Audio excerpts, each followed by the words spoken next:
CH2 system और उसकी जानकारी। मिस्टर परफेक्ट, ये कैसा नाम है? कोई ढंग का नाम रख लेते। युग ये सब बोल रहा था लेकिन उसे कोई जवाब नहीं मिल रहा था। युग थोड़ी देर खुद से ही बोलता रहा लेकिन उसे कोई जवाब नहीं मिला। फिर पता नहीं क्यों युग का सिर जोर से दर्द करने लगा। उसे ऐसा लगा मानो कई सुइयां उसके दिमाग में चुभाई जा रही हो। वो दर्द अब असहनीय होता जा रहा था। युग ने अपने दोनों हाथों से अपने सिर को पकड़कर दबाने लगा ताकि उसे कुछ आराम मिले। फिर कुछ 10 मिनट तक वो दर्द रहा और अब उसे थोड़ा आराम मिलने लगा और उसके दिमाग में न जाने कहां से बहुत सी जानकारी आने लगी जो कि इस जगह से जुड़ी हुई थी। उसे ये भी पता चला कि वो अब पृथ्वी पर नहीं किसी और जगह जिसका नाम रामबास था वो वहां है। उस जानकारी में कहीं भी पृथ्वी के बारे में कोई जानकारी नहीं थी। उसे ये भी पता चला कि उस आवाज का मालिक का नाम निर्मय सिंह था और उसने अब तक सभी काम एकदम परफेक्ट किए थे, इसलिए लोग उसे प्यार से मिस्टर परफेक्ट बोलने लगे थे। युग को ये भी पता चला कि उसकी मृत्यु कैसे हुई थी। निर्मय एक ताकतवर इंसान था लेकिन उसके अपने ही किसी छात्र ने उसकी जानकारी लीक कर दी थी। उसके दुश्मन को तो वो आसानी से मार देता लेकिन उसके छात्र ने ही उसे धोखे से मार दिया, वो भी उसके ही तकनीक से। युग को ये भी पता चला कि यहाँ के लोग पृथ्वी के तुलना में बहुत ज्यादा ताकतवर होते हैं। यहाँ इंसान अपने मुक्के के दम से ही बड़े बड़े पर्वतों को तोड़ सकता है और तलवार से आसमान तक को चीर सकता है। युग को इन सब पर अब तक यकीन हो गया था कि यहाँ रामबास में ताकत का ही बोलबाला है। यहाँ धरती के जैसे कोई कानून व्यवस्था नहीं है। जो ताकतवर है वो कमजोर को जैसे चाहे वैसे दबा सकता है। यहाँ अब तक राजव्यवस्था है। फिर युग ने इन सभी चीजों को एक और झटका, अभी उसे यहाँ से बाहर निकलना था। वो किसी तरह उठ खड़ा हुआ और धीरे धीरे आगे बढ़ने लगा। उसे कुछ ही दूरी पर एक तालाब दिखाई दिया जिसकी पानी एकदम साफ थी। उस तालाब में मछलियां भी तैरती हुई दिख रही थी।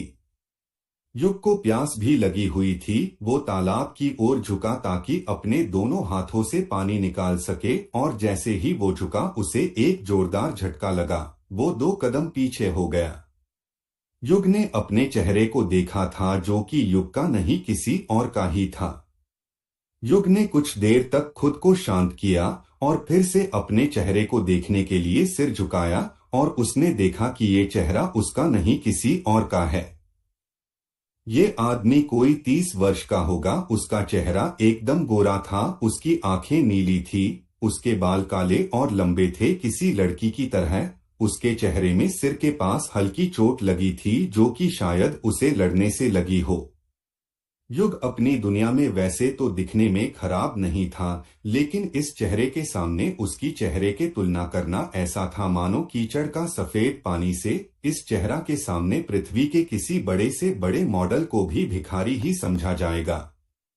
युग ने फिर अपने शरीर को देखा जिस पर धूल मिट्टी और खून लगा हुआ था। ये देखते हुए वो उस तालाब में ही कूद गया ताकि वो खुद को साफ कर सके।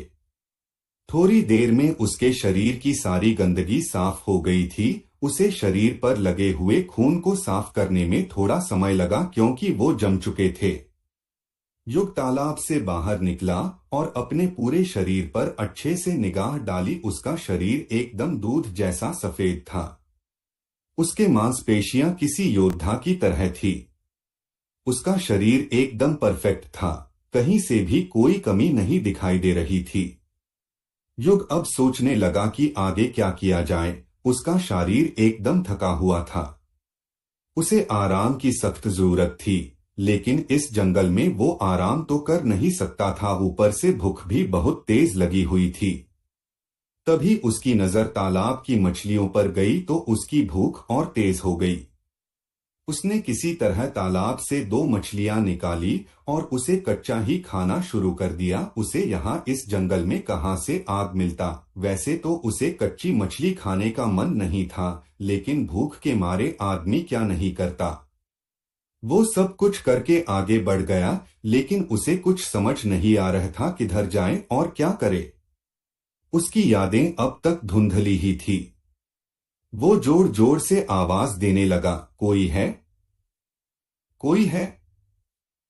तभी उसे एक और आवाज सुनाई दी, वेलकम होस्ट, माफ करना मुझे थोड़ी देर हो गई कनेक्ट होने में। युग फिर से शॉक हो गया। ये क्या था? ये कौन था? युग इधर उधर देखने लगा और पूछने लगा कि कौन है, सामने आओ।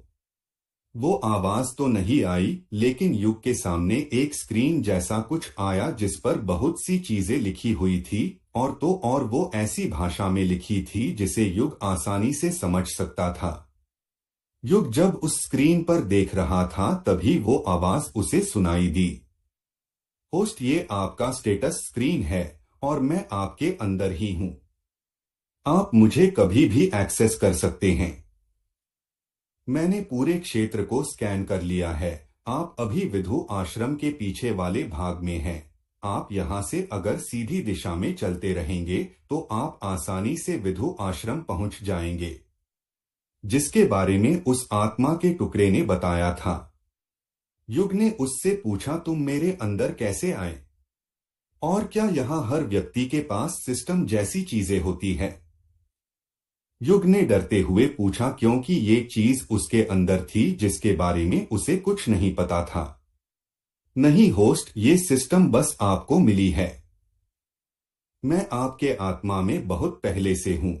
आप जब पृथ्वी पर थे तब से ही मैं वहां इसलिए एक्टिवेट नहीं हो सकी क्योंकि वहां एनर्जी ही नहीं थी जिससे मुझे एक्टिवेट किया जा सके।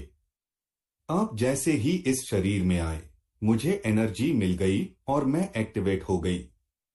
मुझसे आपको कोई खतरा नहीं है। आप अपनी सारी जानकारी स्टेटस स्क्रीन पर देख सकते हैं। युग ने फिर से उस स्क्रीन पर देखा जो कि ब्लू कलर की थी, जिस पर बहुत सी जानकारी थी। नाम Nirmay Singh, Yug mister perfect, body type godly locked, spiritual root none, ध्यान कला ऊर्जा ध्यान परफेक्ट ध्यान, रैंक ऊर्जा स्तर 9 star, legacy none, bloodline none, speed 50, strength 100, intelligence 40, dexterity 12, weapon intent none, talent none, inventory welcome gift, shop locked, point 0। Yug ने सब कुछ अच्छे से देखा, फिर पूछा, ये नंबर किस लिए है? और ये पॉइंट का क्या काम है? और मुझे किन चीजों को नहीं करना है? युग ने बहुत सी नॉवेल पढ़ी थी जहां पर सिस्टम अपने होस्ट पर बहुत सी पाबंदियां लगाता है, जैसे कि होस्ट को ये नहीं करना है, वो नहीं करना है, और खासकर सिस्टम बनाने वाला बेहद शक्तिशाली होता है जो अपने आदमी की शक्तियों को लेकर उसे मार देता है। होस्ट, आपको कोई समस्या नहीं होगी। खासकर सिस्टम को किसी ने नहीं बनाया है, ये हर दुनिया की ऊर्जा का ही एक अंश है। आप ऐसा मान सकते हैं कि सिस्टम ही सब कुछ है सभी दुनिया में। आपको कोई पाबंदी भी नहीं लगाई जाएगी, भले ही आप करोड़ों लोगों को मार दे या कितना भी गलत काम करे। सिस्टम का उद्देश्य ये है कि एक ऐसा सेक्ट बनाना जहां हर कोई बिना किसी भेदभाव के पढ़ सके और ताकतवर बन सके। सबसे खास बात, होस्ट को ताकतवर बनाना। युग को थोड़ी राहत महसूस हुई। ये उसकी सबसे बड़ी चिंता थी कि सिस्टम उसे रोकेगा। तभी युग को बेतहाशा दर्द होने लगा। ये दर्द पहले वाले दर्द के तुलना में 100 गुना ज्यादा भयानक था। उसने दांत पीसते हुए पूछा, सिस्टम ये क्या है? तुमने तो कहा था कि कोई तकलीफ नहीं होगी, लेकिन तुम्हारे बोलने के बाद ही ये दर्द कहां से आने लगा? होस्ट, ये मैंने नहीं किया है, आपके शरीर में दो आत्माएं हैं जो कि एक दूसरे से लड़ रही हैं। क्या आप चाहते हैं कि दोनों आत्माओं को मर्ज करके एक बना दिया जाए? युग ने किसी तरह हाँ बोला, मरता क्या न करता।